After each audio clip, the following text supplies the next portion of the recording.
November Recap 2023. Welcome back. This is GZO Manga. Welcome to the studio. Story time. This video is not a tutorial, at least not in the traditional sense. I'm gonna recap my November with stories emphasizing the food and drinks that I consumed this month. At the same time, I'm gonna draw my favorite drinks from this past month using some cheap alcohol markers seen here.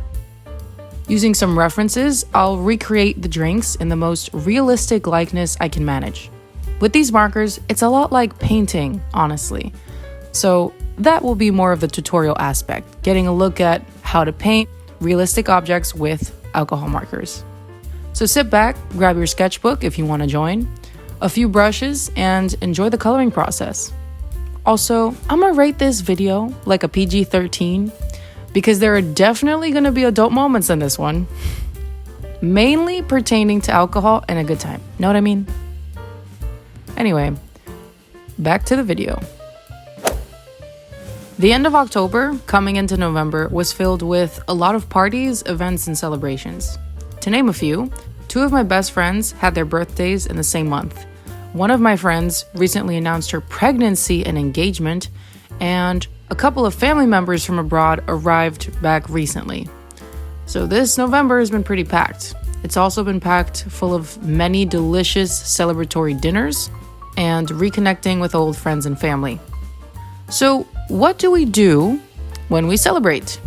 Well, if you're like me, you have a drink or two. Beer is usually my go-to. And when I'm attending a Thanksgiving or Friendsgiving, my people also like to crack open a bottle of wine. This November, I also explored some new drinks. For instance, one night, my office, where I actually work my full-time job, celebrated one of our coworkers passing the state bar exam.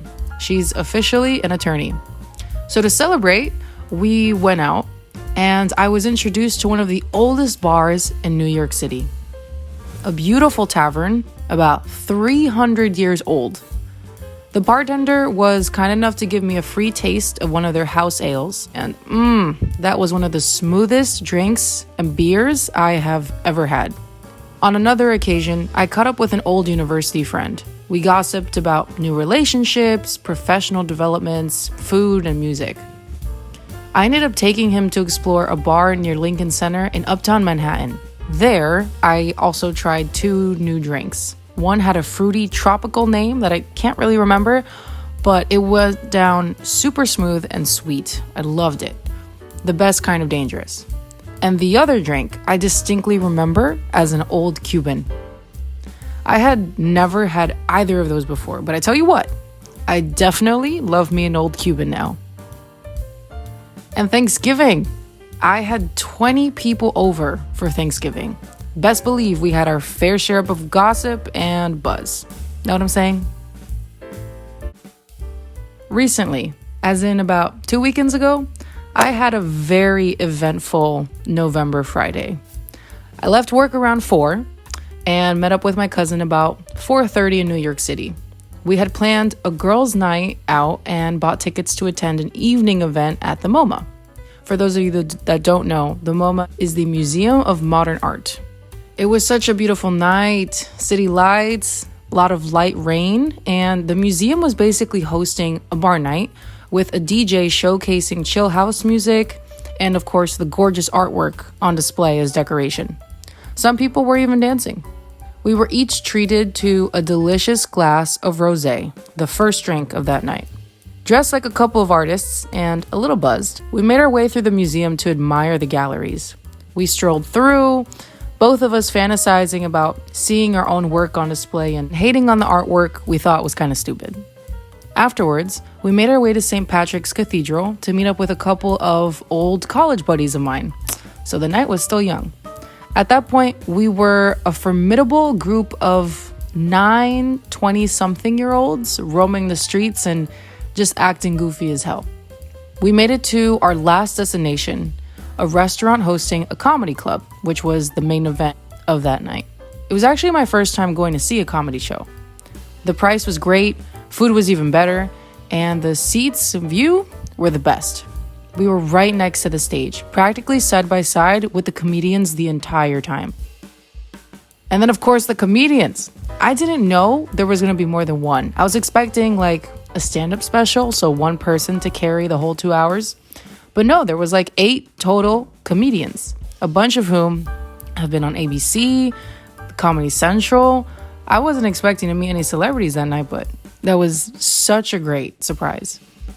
It was such a good time, and thankfully most of them were funny as hell.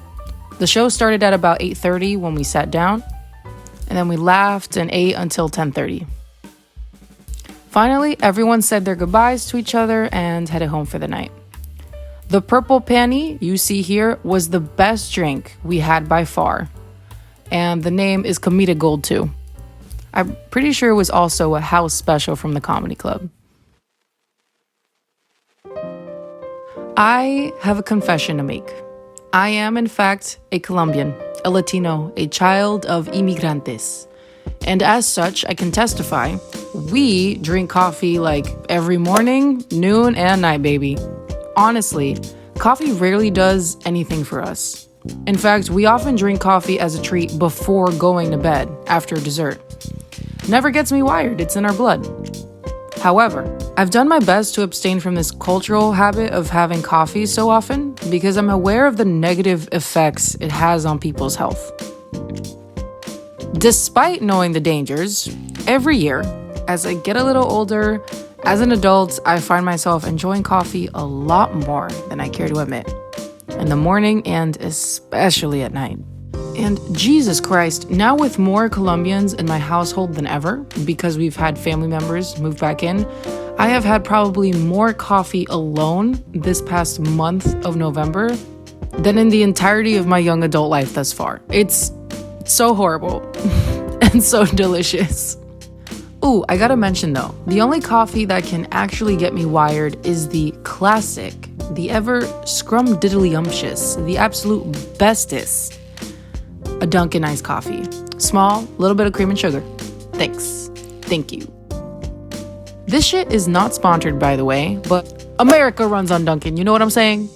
Yes, this is a Dunkin' household. Get your bougie, expensive-ass Starbucks out of my face. Actually, matter of fact, if you like Starbucks, go ahead and click off this video. This ain't for you. If you also run on Dunkin', go ahead and give me a like. The coffee wars are real. I became a whole commercial for 5 seconds. But I'm not sorry about that. Anyways, that was the coffee section.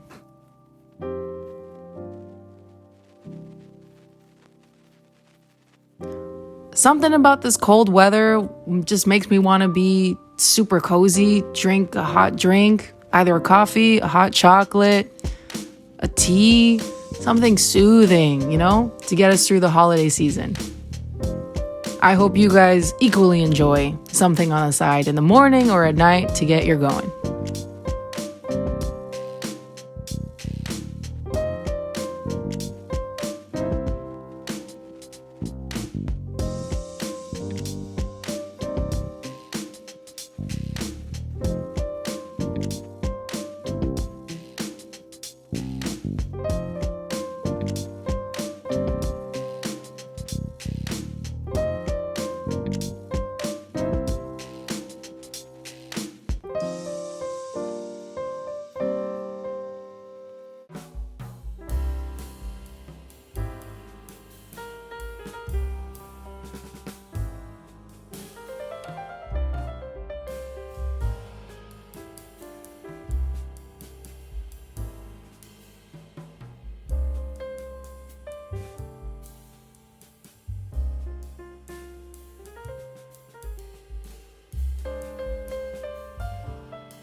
And that was my November.